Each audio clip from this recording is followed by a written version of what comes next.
வணக்கம். என்ன செய்தியை பார்க்க போறோம்னு கேட்டீங்கன்னா, திமுகவுடைய செல்வாக்கு விழுந்து விட்டதா? எக்ஸ் தளத்துல முதல்வரே வந்து பதிந்திருக்கின்றார். இணையதளத்துல செம்ம வைரல் ஆகிறது. தன்னுடைய பலவீனத்தை தானே வெளிப்படுத்துவதற்கு ஒரு துணிச்சல் வேணும். அப்படிதான் முதலமைச்சர் தன் கட்சி செல்வாக்கு இழந்திருக்கிறது என்ற விஷயத்தை வெளிப்படையா சொல்லியிருக்கின்றார். அரசியல் இருக்கிறவனுக்கு முதலமைச்சர் பதிந்திருக்கக்கூடிய விஷயம் நல்லாவே புரியும். அது மட்டும் இல்லாம திடீர்னு திமுகவில் இருக்கக்கூடிய கிரிராஜன் என்கின்றவர் சென்னை உயர்நீதிமன்றத்தை நாடி இருக்கின்றார். எதுக்குடா உயர்நீதிமன்றத்தை நாடி இருக்கின்றார் என்று பார்க்கின்ற போது, அதிமுகவில் இருக்கக்கூடிய முன்னாள் 7 அமைச்சர்கள் மீது ஈடியானது வழக்கு பதிவு செய்ய வேண்டும் அப்படின்னு சொல்லிவிட்டு வேகமாக நீதிமன்றத்தை நாடி இருக்கின்றார். ஏன் திடீர்னு அதிமுகவில் இருக்கக்கூடிய முன்னாள் அமைச்சர்கள் 7 பேரை திமுக குறி வைத்திருக்கிறது என்ற விஷயத்தையும் நாம விரிவா பார்க்கணும். அதுல ஏதோ சதி இருப்பது போல நமக்கு தெரியுது. ஆட்சி அதிகாரம் இருக்கின்ற போதெல்லாம் இந்த 7 அமைச்சர்கள் மீது வழக்கு பதிவு செய்யாத இந்த திமுக அரசாங்கம் அதற்கான முன்முயற்சி எடுக்காம திடீர்னு தேர்தல் தேதியெல்லாம் அறிவித்து விட்ட பிறகு எதற்காக நீதிமன்றத்தை நாடி இருக்கிறது திமுக அப்படின்ற விஷயத்தையும் பார்க்கணும். அது மட்டும் இல்ல, தேர்தல் அறிவிச்சிட்டாங்க, வாக்குகளை பெற வேண்டும். திமுக தான் செய்த சாதனையை சொல்லி வாக்கு பெற முடியாது. அப்படி ஒன்றும் சாதனை எதுவும் கிடையாது. கொடுத்த 1000 ரூபாயும் இலவச பேருந்தும் 5000 ரூபாய் மட்டும்தான் நினைவுல இருக்கணும். அது கூட எத்தனை பேர் ஓட்டு போடுவான்னு தெரியல. அதனால தேர்தல் சமயத்துல என்னென்னலாம் கொடுக்க முடியுமோ அத்தனையும் கொடுக்குறாங்க. ஆனால் எதிர்பார்க்காத ஒரு விஷயத்தை திமுக செய்திருக்கிறது. ஏதோ மழை பெய்யுதுன்னு சொல்றாங்கல்ல, சேலத்துல செல்போன் மழை பெய்திருக்கிறது. சோ அந்த விஷயத்தையும் நம்ம சேர்த்தே பார்க்க வேண்டியதா இருக்குது. அதற்கு முன்பாக இந்த விவசாயியுடைய யூடியூப் சேனலை நீங்க சப்ஸ்கிரைப் பண்ணலனா இது வரைக்கும் சப்ஸ்கிரைப் பண்ணிட்டு கொஞ்சம் சப்போர்ட் பண்ணுங்கப்பா, கை விட்டுறாதீங்க. முதல் செய்தி, நம்ம முதலமைச்சர் ஐயா அவர்கள் தன்னுடைய இணையதளத்துல ஒரு வீடியோவை பதிந்திருக்கின்றார். அந்த வீடியோவை பார்த்துட்டு வாங்க. அதற்கு பிறகு திமுக செல்வாக்கு எப்படி சரிந்திருக்குது அப்படின்ற விஷயத்தை விரிவாக நான் உங்களுக்கு சொல்லுகின்றேன். என் வாழ்நாள்ல நான் திமுக ஓட்டு போட்டதே கிடையாது. அது என்ன மேஜிக்னு தெரியல. இந்த 2026 நான் திமுகவுக்கு தான் ஓட்டு போட போறேன். இந்த வீடியோவை தான் முதலமைச்சர் பதிந்திருக்கின்றார். இந்த வீடியோவுக்கு பக்கத்துல என்ன எழுதியிருக்கின்றார் என்று பார்க்கின்ற பொழுது, நாம 2021 வெற்றி பெற்றோம். அப்படி வெற்றி பெற்று விட்ட பிறகு நான் பேச ஆரம்பித்தேன். ஏன்னா கொங்கு மண்டலம் முழுவதுமே வந்து திமுகவை புறக்கணித்து விட்டது. அதை மனசுல வச்சுக்கிட்டு நம்ம முதலமைச்சர் என்ன சொன்னார்னு கேட்டீங்கன்னா, பாருங்க, நம்முடைய திட்டங்கள் அத்தனையும் தமிழகத்தில் இருக்கின்ற ஒவ்வொருத்தரையும் போய் சேர போது ஓட்டு போட்டவங்க நல்லாட்சியை தேர்ந்தெடுத்திருக்கின்றோம் என்ற மன நிறைவுடன் போவாங்க. ஆனால் ஓட்டு போடாதவங்க நம்முடைய நலத்திட்டங்களை எல்லாம் பெற்றுவிட்டு இப்படி ஒரு ஆட்சிக்கு ஓட்டு போடலையே அப்படின்னு ஒரு வருத்தம் ஏற்படும்.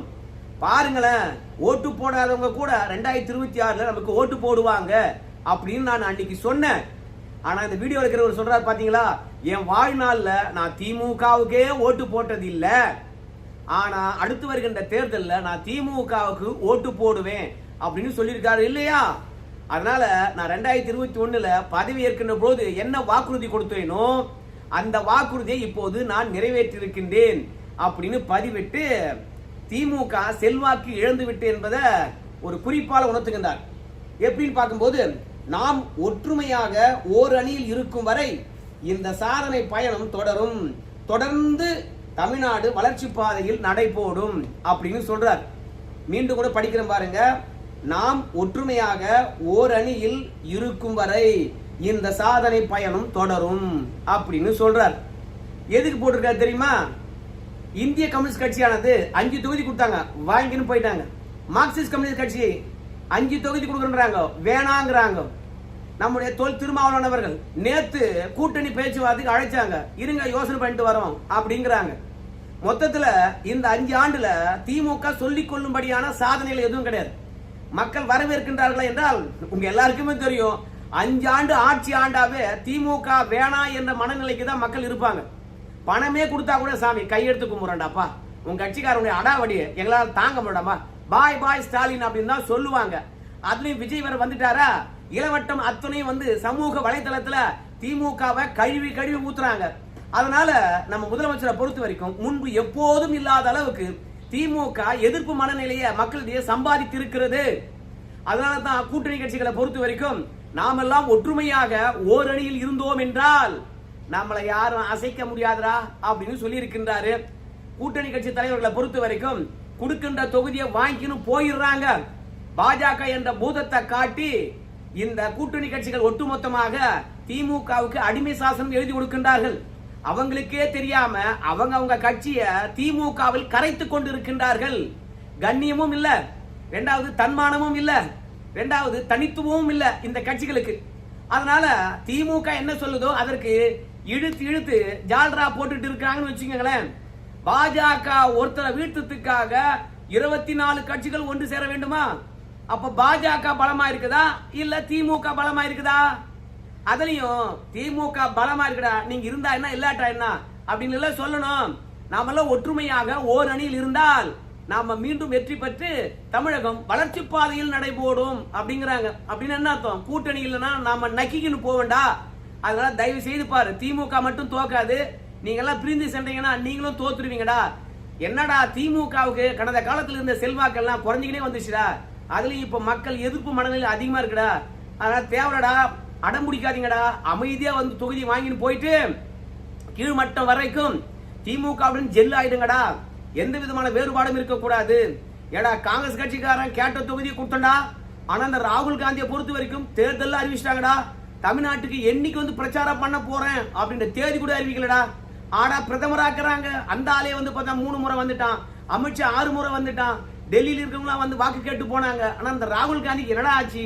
அப்படி என்னடா நாங்க பாவம் பண்ணிட்டோம் அப்படின்னு வந்து திமுக குழம்பி போயிருக்குது. அதுல முதலமைச்சரை பொறுத்த வரைக்கும் கூட்டணி உருவான உடனே பாஜக வீழ்த்துவோம் ஐயா, கை கோப்பம் ஐயா, நாமெல்லாம் சமூக நீதிய இந்திய அரசியலமைப்பு சட்டத்தை காப்பாற்றக்கூடியவங்க ஐயா, பன்முகத்தன்மையை காப்பாற்றக்கூடியவங்க ஐயா அப்படின்னு ராகுல் காந்தி ட்வீட் போடுவாரு. அண்ணாத்த நான் சென்னைக்கு வரேன், ஸ்வீட் பாக்ஸோட வரேன், கூட்டணி சேர்ந்ததுனால ஸ்வீட் பாக்ஸை கொடுத்து குதூகலமாக இருக்கலாம் அப்படின்லாம் சொல்லுவாரு நம்ம ராகுல் காந்தி. ஆனா இப்ப கூட்டணி உருவாகி எவ்வளவு நாள் ஆச்சு? தொகுதி உடன்பாடு எல்லாம் முடிஞ்சு போச்சு. இன்னும் எந்த தொகுதி என்றுதான் இனம் காணணும். ஆனாலும் ராகுல் காந்தியை பொறுத்த வரைக்கும் கள்ள மௌனத்தை காக்கின்றார். நம்ம சோனியா காந்தி அவர்களை பொறுத்த வரைக்கும் கூட்டணி உருவானது தொடர்பாக நம்ம முதலமைச்சர் அவர்களுக்கு நன்றியோ வாழ்த்தியோ சொல்லலாம்னு பார்க்கும்போது ராகுல் காந்தியை பொறுத்த வரைக்கும் ஐயோ கம்மனிருமா அவருக்கு போய் நன்றி வாழ்த்துலாம் சொல்லிட்டு இருக்குது. நாம எத்தனை தொகுதி நின்னோம்? 117 நின்னோம் கலைஞர் இருக்கும் போது. அப்புறம் 110, அப்புறம் 107, அப்புறம் 63, அப்புறம் 41, இப்ப எவ்வளவு 28. என்ன காங்கிரஸ் கொஞ்சம் கொஞ்சமா தமிழகத்தில் அழிஞ்சுக்கிட்டு வருது. நம்ம பலம் தெரியாத பேசிட்டு இருக்காரு. கூட்டணி உருவான உடனே அவங்களுக்கு வாழ்த்து சொல்லணுமா? வாழ்த்து கவனிக்கடா அப்படின்னு நம்ம ராகுல் காந்தி சோனியா காந்தி அவர்களை அடக்கி வைத்திருப்பார்கள் போல இருக்குது. அதனாலதான் நம்ம முதலமைச்சர் அவர்கள் கூட்டணியை உறுதி செய்த பிறகு கூட சோனியா காந்தி அவர்களோ இல்ல ராகுல் காந்தி அவர்களோ நன்றி அப்படின்ற ஒரு ஒத்த ட்வீட் போடல. அதனால அந்த கூட்டணிக்குள்ள நீங்க சொன்னாலும் சொல்லாவிட்டாலும் மன அதிருப்திகள் அதிகமாக இருக்கிறது. அதனால தான் நம்ம முதலமைச்சரை பொறுத்த வரைக்கும் எவனோ ஒரு வெட்டி பையன் வீடியோ போடுறான், அவன் திமுகவுக்கு உண்மையாகவே ஓட்டு போட்டிருக்க மாட்டானா அப்படின்னு கேட்கும்போது அவன் ஒரு 5 நிமிஷம் வீடியோ பேசியிருக்கான். 5 நிமிஷம் வீடியோவிலையும் அவன் சிரிக்கிறான் இல்லையா, அந்த சிரிப்பு தான் அதிகமா இருக்குது. அதுலயும் என்ன சொல்ல வரான்னு கேட்டீங்கன்னா, அதாவது தமிழ்நாட்டிலிருந்து அயலகம் போய் படிக்கிறாங்க இல்லையா, அப்படி படிக்கிறவங்களுக்கு வழிகாட்டுவதற்கும் அயலகத்தில் படிப்பதற்கான பயிற்சி கொடுப்பதற்கும் அம்பேத்கர் அயலக படிப்பகத்தை தொடங்கி இருக்கிறாரு நம்ம முதலமைச்சர் ஸ்டாலின். ஏன்னா இது அதிமுக ஆட்சியிலே இருந்தது. இப்ப கூடுதலா சில வசதிகள் பண்ணி கொடுத்துருக்காங்க. அதுதானே கண்டு புதுசா எதுவும் பண்ணல. இதை குறிப்பிட்டு இந்த மாதிரியான ஒரு திட்டமாவது எடப்பாடி ஆட்சியில் இருந்துதா? படிக்க வச்சிருக்காயா ஸ்டாலின். ரெண்டாவது ஸ்டாலின் செஞ்சிருக்க மாதிரி சாதனை வேற யாராவது செஞ்சிருக்க முடியுமா? எடப்பாடி என்ன சாதனை செஞ்சிட்டாரு சொல்லுங்க பார்க்கலாம். இதுதான் எடப்பாடியுடைய சாதனை சொல்லுங்க பார்க்கலாம். ஆனால் இந்த முத்துவேல் கருணாநிதி ஸ்டாலின் திட்டம் கொண்டாந்துக்கிறார் பாருங்க. அந்த திட்டத்தை யாராவது நீக்கணும்னு நினைச்சா தமிழ்நாட்டில் புரட்சி வெடிக்கும். புரட்சி. அது வரைக்கும் முத்துவேல் கருணாநிதி ஸ்டாலின் தான் இந்த தமிழகத்தை ஆள்றதாக அர்த்தம். ஒவ்வொரு திட்டமும் பார்த்து பார்த்து கொண்டாந்துக்கிறாரு. சரிப்பா, என்ன திட்டம் கொண்டாந்துக்கிறாரு? ஏன்னா இவ்வளவு விவரமா சொல்றாரு இல்லையா, அந்த திட்டத்தை யாரும் வந்து பாத்தீங்கன்னா நீக்க முடியாதுலாம். ஏதாவது விவரம் தெரிஞ்சு ஒரு தான் பேசுறாரு போலுக்குன்னு சொல்லிட்டு என்ன திட்டம் சொல்லுப்பா ரெண்டு அப்படின்னு பார்க்கும்போது 5 நிமிஷம் பேசியிருக்காரு அந்த மனுஷன். 5 நிமிஷத்துல அதிமுக கொண்டு வந்த 2 திட்டத்தை அவரால் சொல்ல முடியுது. ஆனா திமுக கொண்டு வந்த திட்டத்தை ஒன்னு சொல்ல முடியல. நான் முதல்வன் தெரியுமா? சரி, நான் முதல்வன்ல என்ன பிரச்சனை? அந்த திட்டத்தினால எத்தனை கோடி பேர் பயனடைந்திருக்கார்கள் சொல்லுங்க ஐயா பார்க்கலாம். அதனால எந்த திட்டத்தையும் இந்த ஆள் சொல்லவே இல்லை. அதனால முதலமைச்சர் கொண்டு வந்த திட்டத்தினால வந்து பயனடைந்து விட்டாராம். ஆஹா ஓஹோன்னு சொல்றாரு. ஆனா எந்த திட்டத்தையும் கடைசி வரைக்கும் சொல்லல. அப்பப்ப வந்து பாத்தீங்கன்னா மென்டல் மாதிரி இருந்தாலும் சிரிச்சுக்கிட்டே இருக்கலாம். சோ இந்த வீடியோவை தன்னுடைய சமூக வலைத்தளத்துல எடுத்து போட்டு முதல்வரை பொறுத்த வரைக்கும் பாத்தியா, இவர் ஓட்டு போடல, ஆனா இந்த முறை நம்ம திட்டத்தை பார்த்த உடனே இவர் நமக்கு ஓட்டு போட போறாரு. நான் அன்னைக்கு சொன்னேன், ஓட்டு போட்டவங்களும் நல்ல கட்சிக்கு ஓட்டு போட்டோம் அப்படின்னு நினைப்பாங்க, ஓட்டு போடாதவங்களும் இந்த கட்சிக்கு ஓட்டு போடலே என்று வருந்துவாங்க. அப்படி வருந்துகின்றவர்களுக்கு 2026 வாய்ப்பளிக்கிற மாதிரி நமக்கு ஓட்டு போடுவாங்கன்னு சொன்னேன். அதை நிறைவேற்றிட்டேன் அப்படின்னு முதலமைச்சர் அவர்கள் வந்து சொல்றாரு. அதுக்கு இந்த ஆளு ஒத்து ஊதிக்கிட்டு இருக்காரு. 10 பைசாக்கு போராத ஒரு வீடியோ எடுத்து போட்டு முதலமைச்சராக இருந்தவர் பெருமை பேசுகிறார். சரி, இவர் வந்து திமுகவுக்கே ஓட்டு போடலையா அப்படின்னு பார்க்கும்போது சமூக வலைதளத்துல போய் பார்த்தா இந்த ஆளுடைய போட்டோவும் இந்த ஆளுடைய வீடும் எல்லாம் கருப்பு சிகப்பாவே கலக்குது. இதெல்லாம் பிஆர்ஓ நம்முடைய சபரீசன் இருக்கா இல்லையா, யாருன்னே திமுகவில் முகம் தெரியாதவர்களை அழைத்து ஒரு வீடியோவை பேச சொல்லி அதை இணையதளத்தில் வைரலாக்கி அதை முதலமைச்சரே பதிய வச்சு, பத்தியா ஓட்டு போடாதவங்களா திமுக ஓட்டு போடுறாங்கப்போ, நீங்களும் ஓட்டு போடுங்கப்பா அப்படின்னு சுய விளம்பரம் தம்பட்டம் அடித்துக் கொள்வதற்கு திமுக காரன் எப்படி பேசுவான் என்ன, அதுலயும் ஒரு தலித்து போல இருக்குது. அதனால இயல்பாவே வந்து எம்ஜிஆருக்கு பிறகு ஜெயலலிதாவுக்கு பிறகு திமுக பக்கம் சாய்ந்திருக்கின்றார்கள் கொஞ்சம் தலித்துகள். அதனால அம்பேத்கர் பெயர்ல அயலக படிப்பகத்தை கொண்டு வந்திருக்குதா நம்ம தோழர் இப்ப பேசினார்ல அவரு சொல்றாரு. ஆனால் ஏற்கனவே அயலக படிப்பகமானது அதிமுக கொண்டாந்துச்சு. ஆனா அந்த அயலக படிப்பகத்துக்கு அம்பேத்கர் பேரை வச்சு விட்டாரு நம்ம முதல்வர்.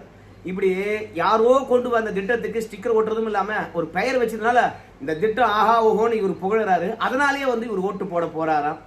இருக்கட்டும். எடப்பாடி 11 மருத்துவக் கல்லூரியும் 2 சட்டக் கல்லூரியும் வேளாண் கல்லூரியும் அது மட்டும் இல்லாம ஆர்ட்ஸ் அண்ட் சயின்ஸ் கல்லூரியும் ஒரே தருணத்துல 41 கல்லூரிகள் கொண்டு வந்தார். அதன் மூலமாக படிக்காதவங்க அயலக படிப்பகத்துக்கு அம்பேத்கர் பெயர் வச்சதுனால நான் ஓட்டு போட போறேன்னு சொல்றாரு பாரு. பரிதாபமா இருக்குது. இந்த மாதிரி அறியாமையில் இருக்கின்றவங்க தான். அது என்னமோ தெரியலப்பா, ஸ்டாலினை பொறுத்த வரைக்கும் ஒடுக்கப்பட்ட சமூகத்திலிருந்து வந்தவங்களாம். அதனால தலித் சமூகத்தை சார்ந்தவங்க அவங்களும் எங்களை மாதிரி ஆட்கள் தான், நாங்க ஆதரிக்கலாம் யாரும் ஆதரிக்கிறது அப்படின்னு ஸ்டிக்கர் ஓட்டுறாங்க. ஆனா ஸ்டாலினை பொறுத்த வரைக்கும் தலித்துகள் என்றால் எங்க தள்ளி வைப்பார் என்ற விஷயமானது அவங்களுக்கு தெரியாது போல இருக்குது. சரி விடுங்கோ. அப்புறம் அதிமுக இருக்கக்கூடிய 7 அமைச்சர்கள் மீது வழக்கு பதியணும் அப்படின்னு சொல்லிட்டு கிரிராஜன் என்கின்றவர் உயர்நீதிமன்றத்தை நாடினார் இல்லையா. ஆட்சி அதிகாரம் இருக்கின்ற போது ஆளுநர்கிட்ட அனுமதி வாங்கி அந்த 7 அமைச்சர்கள் முன்னாள் அமைச்சர்கள் மீது வழக்கு பதிந்திருக்கலாம் இல்லையா. அப்போதெல்லாம் நடவடிக்கை எடுக்காம இப்ப நடவடிக்கை எடுக்கணும். ஏன்னா கே நேரு, செந்தில் பாலாஜி என்று சொல்லிட்டு திமுகவில் 13 அமைச்சருடைய வழக்கானது விஸ்வரூபம் எடுத்திருக்கிறது. ஒவ்வொருத்தரும் திமுகவினுடைய ஊழலை பட்டியல் இருக்கின்றார்கள், தேர்தல் பிரச்சாரத்தில் பயன்படுத்துகின்றார்கள். அதே மாதிரி நாமும் வந்து பிரச்சாரத்துக்கு பயன்படுத்த வேண்டும் என்பதற்காகத்தான் அதிமுகவுடைய முன்னாள் அமைச்சர்கள் மீது வழக்கு பதிய வேண்டும் இடி அப்படின்னு சொல்லிட்டு நம்முடைய உயர்நீதிமன்றத்துக்கு திமுக இருக்கக்கூடிய கிரிராஜன் அவர்கள் போயிருக்கிறாங்க. ஆனால் அதிமுக இருக்கக்கூடிய இன்பதுரை என்ன சொல்றான்னு கேட்டீங்கன்னா, சாமி நீங்க ஆட்சிக்கு வந்ததும் இந்த 7 முன்னாள் அமைச்சர்கள் வீட்டுலாம் வந்து ரெய்டு விட்டீங்க. அப்படி ரெய்டு விட்டீங்க இல்லையா, அங்க என்ன கைப்பற்றீங்க? அப்படி கைப்பற்றின ஆவணத்தை வைத்து அந்த ஆவணத்தின் அடிப்படையில் ஒரு குற்றப்பத்திரிகை தாக்கல் பண்ணணுமா இல்லையா? இதுவரைக்கும் இந்த 7 முன்னாள் அமைச்சர்கள் மீது கண்டுபிடிக்கப்பட்ட ஆவணத்தின் அடிப்படையில் குற்றப்பத்திரிகை தாக்கல் பண்ணீங்களா? இவங்க ஊழலுக்கும் ரெண்டாவது இவங்களுடைய பதவிக்கும் அந்த பதவி பயன்படுத்தி இவங்க சம்பாதிச்ச பணத்துக்கும் ஏதாவது ஆதாரம் இருக்குதா? நீயே ரைடு நடத்தி நீயே குற்றப்பத்திரிகை இன்னும் தாக்கல் பண்ணல, ஆதாரம் என்ன கண்டுபிடிச்சு என்று சொல்லல. ஆனால் அமைதியாக 5 ஆண்டு காலம் இருந்து விட்டு திடீர்னு ஓடி வந்து அதிமுக மீது அவதூறு பரப்ப வேண்டும் என்பதற்காகத்தான் இந்த மாதிரி போய் உயர்நீதிமன்றத்தில் மனு தாக்கல் பண்ணியிருக்கீங்க. இப்போ யார் ரைடு பண்ணாலும் சரி உடனடியாக குற்றப்பத்திரிகை தாக்கல் பண்ணுவாங்களே இல்லையா? ஏன் 5 வருஷமா பண்ணல? அப்போ அவங்க ஊழல் பண்ணல, அங்க எதுவும் கிடைக்கல. அதனால அதிமுகவினர் மீதும் அவதூறு பரப்ப வேண்டும் என்பதற்காக மட்டும்தான் இந்த வேலை அப்படின்னு என்பதுரை சொன்னாரு. ரெண்டாவது, சேலத்துல அரசு ஊழியர்களுக்கு செல்போன் வழங்குவதற்காகவே அரசு அதிகாரிகள் முற்பட்டு இருக்கின்றார்கள். இங்க தேர்தல் நடத்தை விதிகள் அமலுக்கு வந்தாச்சு. அரசு ஊழியர்களுக்கு செல்போன் வழங்குவதா இருந்தா தேர்தல் தேதிக்கு முன்பாக அல்லவா கொடுத்துருக்கணும். ஆனா சேலத்துல இந்த அங்கன்வாடி பணியாளர்கள், ஆயாமார்கள், அப்புறம் அரசு ஊழியர்கள் என்று சொல்லிட்டு எல்லாருக்கும் போன் கொடுக்க ஆரம்பிச்சிருக்காங்க. அதிமுக காரங்க போய் பார்த்து கண்டுபிடிச்சி அதை சீல் வைக்க சொல்லியிருக்காங்க. தேர்தல் முடிஞ்சது நீங்க கொடுத்துங்களா சாமி, நான் வேணான்னு சொல்லலன்னு சொல்லிட்டு ஏன் போய் முடக்கினாங்க என்று பார்க்கும்போது அப்பா சாமி, இது திமுக காரன் வாங்கி கொடுத்த மாதிரி தெரியுது. அரசாங்கம் வாங்கி கொடுத்திருந்தா எல்லா டிஸ்ட்ரிக்ட்லயும் தேர்தலுக்கு முன்பாக கொடுத்தாங்க இல்லையா, அதே மாதிரி கொடுத்துருப்பாங்க. இப்ப சேலம் மாவட்டத்துல எடப்பாடி பழனிசாமி தோக்கடிக்கணும் என்பதற்காக புதிய வழிமுறையை கண்டறிந்திருக்காங்க அப்படின்னு சொல்றாங்க. அது மட்டும் இல்ல, கரூர்ல 23 டென்ட் போட்டிருந்தாங்களாம். பட்டியல மக்களை அடைத்து அதன் மூலமாக பண விநியோகம் செய்து வாக்குகளை பெறலாம் என்று சொல்லிட்டு, இப்ப என்னடான்னு பார்த்தா அந்த 23 40 கரூர்ல வளர்ந்து போச்சாம். கரூரை தொடர்ந்து பல மாவட்டங்களிலும் டென்ட் போட ஆரம்பிச்சிட்டாங்களா. இவை ஆதாரத்துடன் தேர்தல் ஆணையர்கிட்ட கொடுத்தா தேர்தல் ஆணையமானது அட சொந்த நிலத்துல போட்டு வச்சிருக்காங்க, நாங்க என்ன பண்றது அப்படின்னு கேக்குறாங்களாம். சொந்த நிலத்திலேயே போட்டா கூட என்ன பர்பஸுக்காக போட்டிருக்காங்க, அப்படியே போட்டிருக்காங்க இல்லையா செட்டு, அது பாதுகாப்பு பிரச்சனை வருமா இல்லையா, இல்ல ஏதாவது ஆபத்துகள் நிகழ்ந்தா அந்த ஆபத்து தடுக்கும் விதமாக என்ன முன்னெச்சரிக்கை நடவடிக்கை எடுத்திருக்காங்க? ஏதாவது அரசு அதிகாரிகள் போய் ஆய்வு செய்தார்களா? மக்களை பட்டியல அடைக்கிற மாதிரி அடைக்கிறதுக்கு இந்த மாதிரி டென்ட் போட்டுட்டு சொந்த நிலத்துல போட்டிருக்காங்க அப்படிங்கிறாங்க. சொந்த நிலத்துல போறதுக்கு யார்கிட்ட அனுமதி வாங்கினாங்க? அனுமதி கடிதத்தை காட்ட சொல்லுங்க, சேஃப்டி மெசேஜ் என்ன பண்ணிருக்காங்க காட்டுங்க அப்படின்னு அதிமுகவினர் கேட்கிறாங்க. ஆனால் கரூர் மாவட்ட கலெக்டரா இருக்கிற ஒரு தேர்தல் அதிகாரி அவரும் பாத்தீங்கன்னா அது சொந்த நிலத்துல இருக்குது, நாங்க நடவடிக்கை எடுக்க மாட்டேறாங்களாம். தமிழ்நாடு தேர்தல் ஆணையர்கிட்ட போய் கேட்டா அதெல்லாம் இல்லவே இல்லையே அப்படிங்கிறாங்களாம். சோ மொத்தமாக மோடி கையில தான் இருக்குதான் தேர்தல் ஆணையம். ஆனா இங்க இருக்கிறவங்க திமுகவுக்கு ஒத்து ஊதிக்கிட்டு இருக்கிறாங்க.